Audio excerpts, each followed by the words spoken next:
C'est ce qu'on appelle mettre de l'huile sur le feu. Dans un entretien au long cours accordé à la télévision nationale nigérienne, le chef du régime militaire a multiplié les accusations contre le Bénin. Abdourahmane Tiani persiste et signe. Le Bénin abrite des bases militaires françaises et servirait de point d'appui pour des opérations clandestines contre le Niger. Un mobile suffisant pour lui pour maintenir ses frontières fermées, alors qu'on pensait que l'heure était à la décrispation avec les mesures d'apaisement prises par Cotonou. Niamey vient d'en rajouter une couche. Pas sûr que cela soit du goût des autorités béninoises.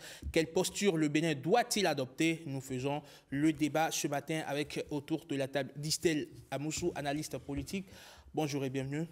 Bonjour cher ami, bonjour amis téléspectateurs. C'est un plaisir de vous recevoir sur la matinale. Bonjour le Bénin. C'est un devoir pour nous. Très bien. Et nous allons ensemble donc analyser, malheureusement votre vis-à-vis n'est pas encore là ce matin, mais nous allons quand même faire le débat, la discussion, mener la discussion. Distel, il y a encore quelques mois en arrière, une ouverture diplomatique s'est dessinée.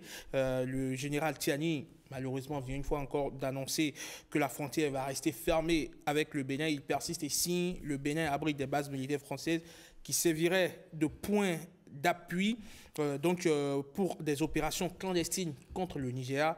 Tout ceci au mépris des assurances des autorités béninoises. Comment est-ce que vous appréhendez ce que l'on serait peut-être tenté de qualifier d'acharnement?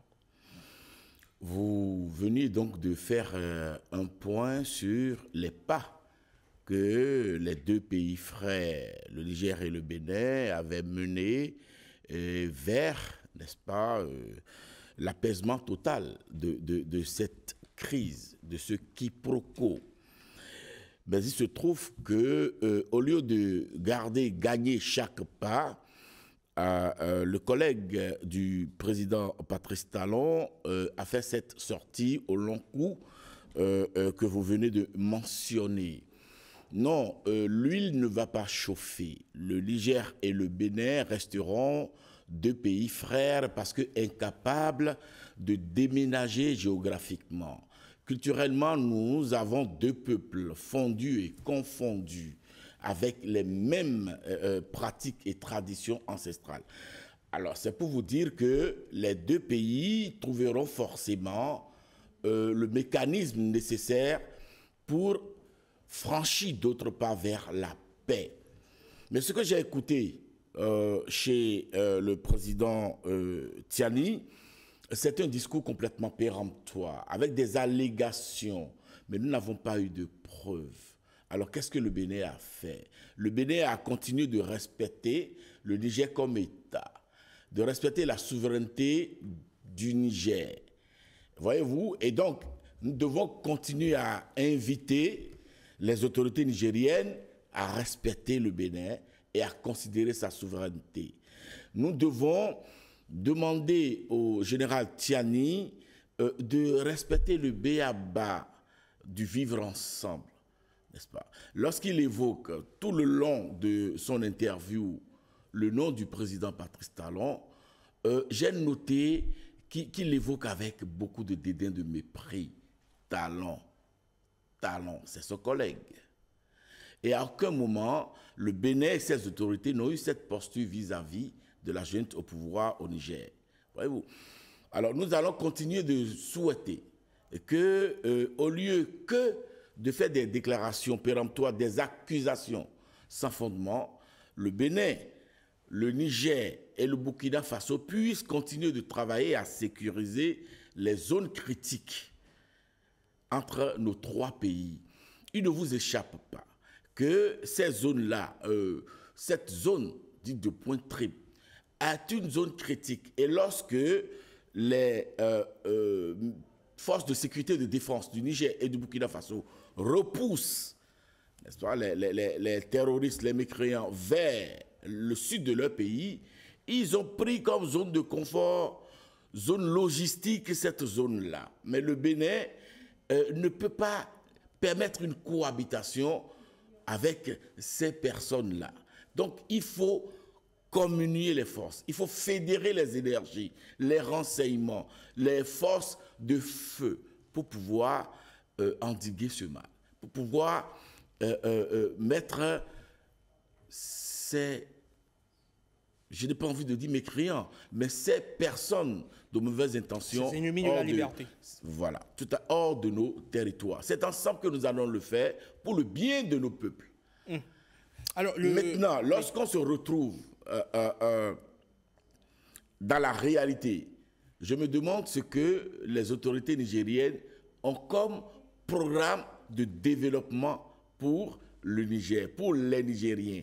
En fait, toute la problématique se trouve à ce niveau-là. Justement, Edicel Amonso, le président Tiani, explique que cette mesure n'est pas dirigée contre le Bénin, mais ce qu'il appelle plutôt les forces de déstabilisation, en référence donc à la France. Est-ce que c'est de la méfiance ou ce sont des manœuvres d'un dirigeant en difficulté? On le sait, en l'espèce, l'enfer, c'est les autres. Je crois que c'est de la méprise d'analyse stratégique. Voyez-vous, oui, ces mesures ne sont pas dirigées contre le Bénin, mais il s'observe que le Bénin a pu développer sa force de résilience, sa capacité de résilience, de sorte que même si le Niger gardait fermé ses frontières sur plusieurs années encore, eh bien, le Bénin va continuer d'accroître sa résilience et instaurer son mécanisme économique qui le conforte. Nous parlons aujourd'hui de 7,5% de croissance économique. Sans, n'est-ce pas, le Niger, avec la fermeture des frontières au Niger. Dans tous les cas, le Bénin a gardé ses frontières ouvertes pour les frères nigériens. Et lorsque vous écoutez les échos, les discours des Nigériens eux-mêmes, notamment au niveau des transporteurs, je crois que les accusations ont commencé par changer de camp. Il va falloir que le président Tiani et son équipe puissent trouver des réponses à servir au peuple nigérien. Eh bien, dans cette réponse-là, dans cet exercice, la stratégie qui est trouvée, c'est de continuer à dire que le Bénin est le sorcier, le Bénin abrite les ennemis, le Bénin a mis le scorpion dans sa bouche et ne saurait rester tranquille. Mais l'autre, le revers, c'est quoi? Le bébé qui empêche sa maman de dormir ne dormira pas non plus. Et puis, on sait que Cotonou a déjà montré à bien des égards sa disponibilité à collaborer et à planir les divergences. Est-ce que cette nouvelle sortie du président Tiani ne risque-t-elle pas de mettre l'huile sur le feu? Pas du tout, parce que le Bénin a fait ses preuves depuis plusieurs décennies. Le Bénin, c'est un pays de paix. Et donc, le Bénin va continuer à regarder le peuple nigérien comme un peuple frère. Le Bénin, à travers ses autorités, vont continuer à regarder les collègues nigériens des autorités béninoises comme des autorités sœurs. Et nous allons continuer, n'est-ce pas, dans notre tradition de recherche de la paix, de continuer à parler à nos frères. Le Bénin les a reçus les autorités, notamment le numéro 2 du Niger à Cotonou, avec une forte délégation. Ils ont été reçus par le chef de l'État.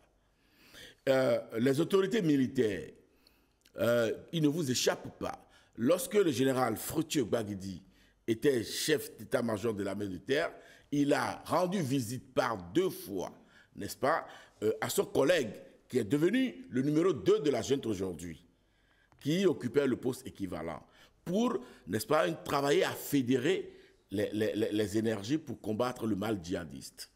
Il ne vous échappe pas que le Bénin s'est retrouvé à travers l'initiative d'Accra pour initier, n'est-ce pas, notamment, une convergence, une communion, une fédération, une mise ensemble, n'est-ce pas, des renseignements, parce qu'on ne peut pas faire une guerre contre un phénomène asymétrique, n'est-ce pas, sans disposer d'une base de données informationnelles.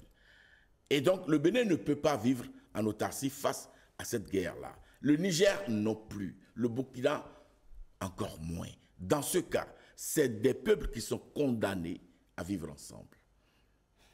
Alors, quelle est la réaction ou quelle réaction ou attitude le Bénin devrait adopter face à cette nouvelle accusation? Renforcer sa diplomatie, continuer à convoquer les cadres nécessaires de discussion, continuer à maintenir sa posture de non-agression, de non-attaque verbale, de non-attaque communicationnelle. Vous avez vu, le président Tiani est allé jusqu'à parler d'armes que le Bénin mettrait à disposition des terroristes. Mais avec sa quarantaine d'années de formation militaire, de pratique qu'il mentionne, il oublie que les armes de guerre ont une traçabilité à sa place. N'est-ce pas? Les experts auraient pu mettre sur la place publique les caractéristiques de ces armes-là et nous dire leur traçabilité. Il avait évoqué des points géographiques qui seraient des points qui se retrouveraient au Bénin. Mais lorsqu'on a fait les projections, on découvre, heureusement pour nous et malheureusement pour lui, que ces points-là ne tombent même pas sur le territoire béninois. Je crois qu'il y a un peu, je ne dirais pas d'amalgame, mais il y a un peu de manque de rigueur dans les informations qui sont communiquées au général Tiani et qu'il utilise, n'est-ce pas, pour venir parler au nom du peuple nigérien. Alors, on va essayer de prendre le pouls de ce qui se dit donc, sur les réseaux sociaux, nos canaux digitaux, de ce que pensent les internautes, le Béninois lambda de cette situation. Nadège Soni, bonjour. Bonjour à vous, Eman. Bonjour à tous. Selon vous, quelle attitude le Bénin devrait-il adopter face à une énième accusation du président nigérien qui a par ailleurs réaffirmé le maintien de la fermeture de ses frontières? On va découvrir ensemble ce que pensent nos internautes. Alors, les internautes semblent s'accorder sur le fait que la meilleure réponse face à ces accusations est bien le silence. François Kakpo a réagi à notre publication. Pour lui, il faut ignorer ces attaques et se concentrer sur les défis de développement du Bénin. Selon lui, il est essentiel de contourner ceux qui cherchent à freiner notre progression. Parfait Akmine rappelle que la main du Bénin reste tendue en signe d'ouverture du dialogue. Philippe Business, de son côté, estime que le Bénin doit apprendre à avancer sans dépendre du Niger. Il préconise de redéfinir de nouvelles stratégies tout en gardant le silence.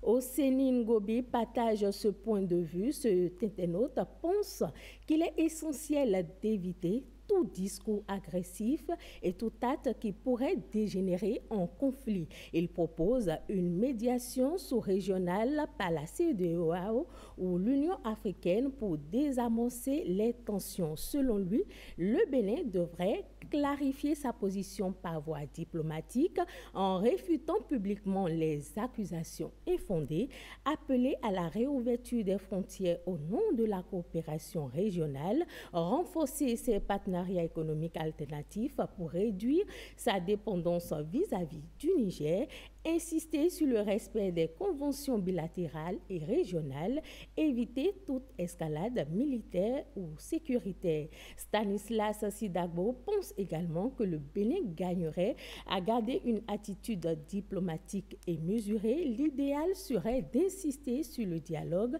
de rappeler l'importance des liens historiques, économiques et humains entre les deux pays. Le Bénin peut aussi continuer à réaffirmer sa bonne foi dans la gestion des relations avec le Niger tout en prenant des mesures pour protéger ses propres intérêts économiques et sécuritaires. La communication publique pourrait rester apaisante pour ne pas alimenter les tensions inutiles au niveau des populations.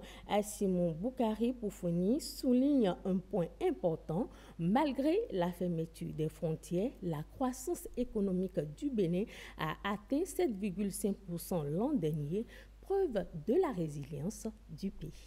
Merci beaucoup à vous, Nadège Sani, pour ces avis relayés. On se retrouve demain? Bien sûr, à demain, Herman. Merci beaucoup.